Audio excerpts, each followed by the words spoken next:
नमस्कार दोस्तों, मेरे चैनल ज्ञान अमृत वर्षा में आपका एक बार फिर से स्वागत है।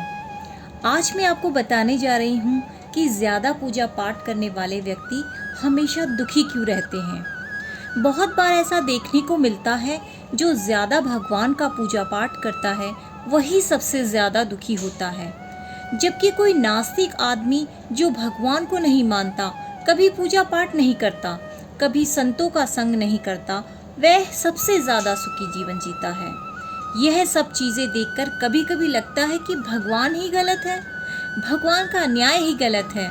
यह कोई कहानी नहीं, यह हर किसी के साथ होता है। दोस्तों, इस वीडियो के माध्यम से हम आप लोगों को इसके पीछे के कारण के बारे में बताने वाले हैं।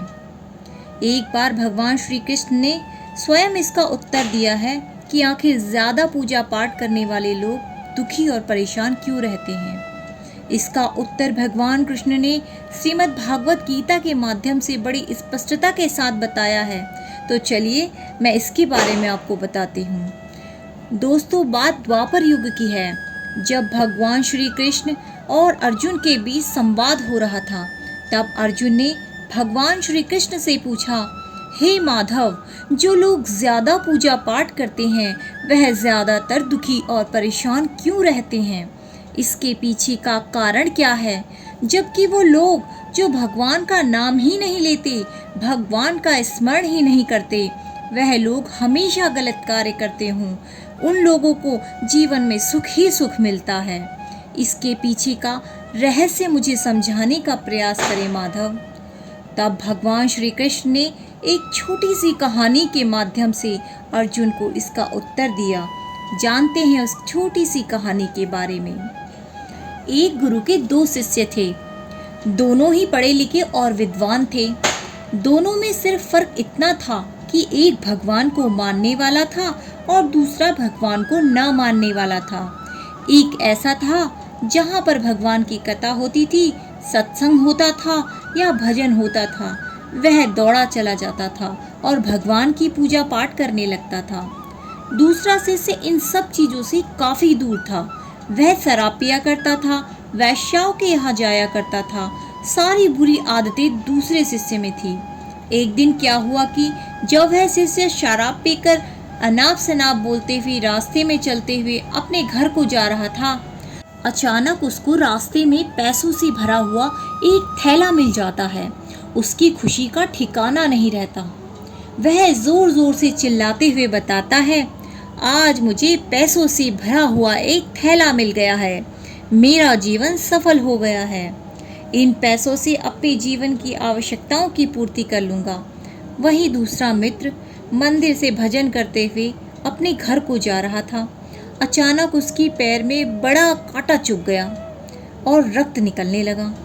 ठीक उसी समय दूसरा शिष्य भी वहां पहुंच जाता है और हंसते हुए उसको बोलने लगता है, क्यों, तुम ही हो ना जो सबसे ज़्यादा पूजा पाठ करते हो, भगवान का भजन करते हो।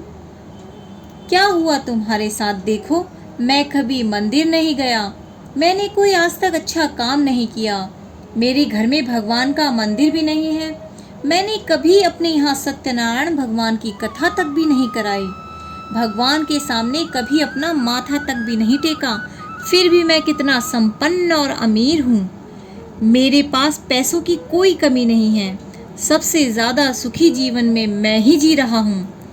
अच्छे शिष्य को उसकी बात चुभने लगी।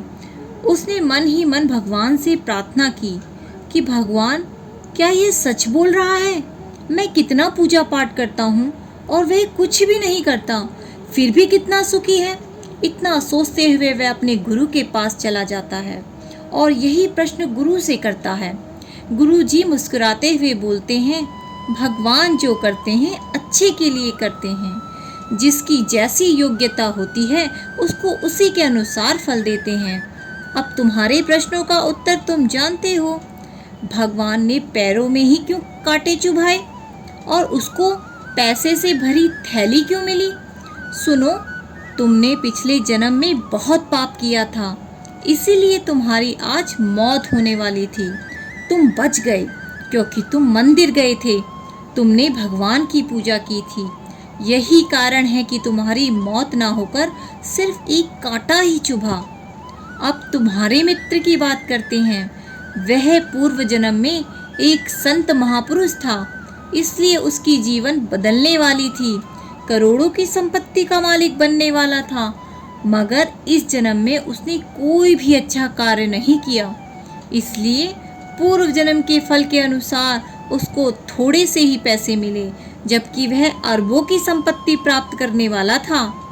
भगवान को दोष देना छोड़ दो, अपने वर्तमान के समय का सदुपयोग करो, भविष्य अपने आप सुधर जाएगा। यह सब बात सुनकर वह पहले से भी ज़्यादा उत्साह से अपने भगवान के भजन, सुमरन और कीर्तन में लग गया। दोस्तों, यह बात तो आपको पता ही होगी कि जो लोग स्कूल जाते हैं, पढ़ाई करते हैं, सिर्फ उन्हीं की परीक्षा ली जाती है। जो लोग कभी स्कूल ही नहीं जाते, उनकी परीक्षा कौन लेगा? उसी तरह यह समझ लेना चाहिए कि ईश्वर की भक्ति करना इतना आसान काम नहीं है। जो लोग ईश्वर की भक्ति करते हैं, उनके रास्ते में बहुत सी मुसीबतें आती हैं, उन्हें दुख तकलीफ़ें मिलती हैं। भगवान अपने भक्तों की परीक्षा हमेशा लेता है। दोस्तों, यदि आप भक्ति का रास्ता चुनते हैं तो आपको दुख तकलीफ़ मिलेंगी, जिससे यह साबित होता है कि वास्तविकता में आप ईश्वर के सच्चे भक्त हैं या नहीं। यदि आप ईश्वर के सच्चे भक्त होंगे तो चाहे आपको कितना भी दुख तकलीफ़ मिले, आप पूजा पाठ करना नहीं छोड़ेंगे। यदि आपने पूजा पाठ करना छोड़ दिया, ईश्वर का नाम लेना छोड़ दिया, इसका मतलब आप सिर्फ दिखावे के लिए ही पूजा पाठ कर रहे थे। ऐसे में आपको उस परमेश्वर की कृपा प्राप्त नहीं होगी। तो दोस्तों, हमें हमेशा भगवान के पूजा पाठ, भजन कीर्तन में लगे रहना चाहिए। चाहे हम पर कितनी भी मुसीबतें आए, हमें यह सोचकर उन मुसीबतों का सामना करना चाहिए कि वह हमारे ईश्वर हमारी परीक्षा ले रहा है, और अगर हम इस परीक्षा में पास हो गए तो वह हमारे सारे दुख दूर कर देगा। जय श्री कृष्ण दोस्तों।